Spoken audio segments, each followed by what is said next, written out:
ఈ రోజు మనం నేర్చుకోబోయే టాపిక్ దిస్ కీవర్డ్. ఈ లెక్చర్ యొక్క మెయిన్ ఆబ్జెక్టివ్ ఏంటంటే to learn about uses of this keyword in Java. Coming to our topic uses of this keyword. అసలు this keyword uses తెలుసుకునే ముందు దిస్ కీవర్డ్ అంటే ఏంటో చూద్దాము. This is a reference variable that refers to the current class object. This అనేది ఒక reference variable. అది దేన్ని రిఫర్ చేస్తుంది అంటే కరెంట్ క్లాస్ ఆబ్జెక్ట్ని రిఫర్ చేస్తుంది. అంటే మనం ఏదైతే క్లాస్ యూజ్ చేస్తున్నామో ఆ క్లాస్ తాలూకా ఆబ్జెక్ట్ని రెఫర్ చేయాలి అంటే, కరెంట్ క్లాస్ తాలూకా ఆబ్జెక్ట్ రెఫర్ చేయాలి అంటే మనం యూజ్ చేసే కీవర్డే దిస్ కీవర్డ్. దిస్ కీవర్డ్కి 3 యూజెస్ ఉన్నాయి. ఫస్ట్ యూజ్ ఏంటో చూద్దాము. It can be used to refer current class instance variables. So first use of this keyword ఏంటంటే, దాన్ని ఎందుకు యూజ్ చేస్తారంటే it is used to refer current class instance variables. మన క్లాస్లో ఏవైతే కరెంట్ క్లాస్ వేరియబుల్స్ ఉన్నాయో వాటిని రెఫర్ చేయాలి అంటే దిస్ అనే కీవర్డ్ని యూజ్ చేయాలి. సింటాక్స్ ఏంటంటే this dot current class instance variable name equals to value of that current class instance variable name. So ఇది సింటాక్స్ అండి. This dot instance variable name ఏంటో రాస్తాము, ఈక్వల్స్ టు దాని యొక్క వాల్యూ రాస్తాము. ఇది first use. Coming to second use, it is used to invoke current class constructor.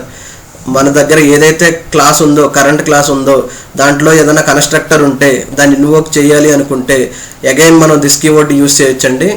So syntax కూడా అలాగే ఉంటుంది. దిస్ ఆఫ్ పారామీటర్ లిస్ట్ అంటాడు.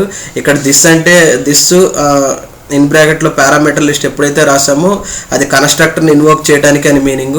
ఎలాంటి కన్స్ట్రక్టర్ని అంటే పారామీటరైజ్డ్ కన్స్ట్రక్టర్ని ఇన్వోక్ చేయొచ్చు, లేదా డిఫాల్ట్ కన్స్ట్రక్టర్ని కూడా ఇన్వోక్ చేయొచ్చు.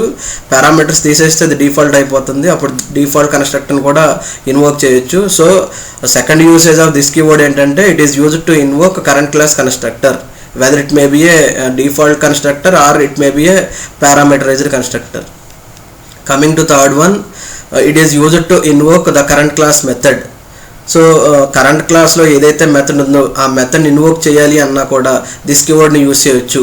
సో సింటాక్స్ ఏంటంటే దిస్ డాట్ ఆ మెథడ్ నేమ్ ఏంటో చెప్తాము, పారామీటర్స్ ఏమన్నా ఉంటే పారామీటర్స్ని కూడా పాస్ చేస్తాము. అలాగా కరెంట్ క్లాస్లో ఉన్న మెథడ్ని ఇన్వోక్ చేస్తాము ఈ సింటాక్స్ యూజ్ చేసి. సో ఫైనల్గా మనకి దిస్కి 3 యూజెస్ ఉన్నాయి. It is used to refer current class instance variables, it is used to invoke current class constructor, it is used to invoke the current class method. ఒక్కొక్క యూజ్ని ఒక్కొక్క ఎగ్జాంపుల్తో చూద్దామండి next లెక్చర్లో. Thank you.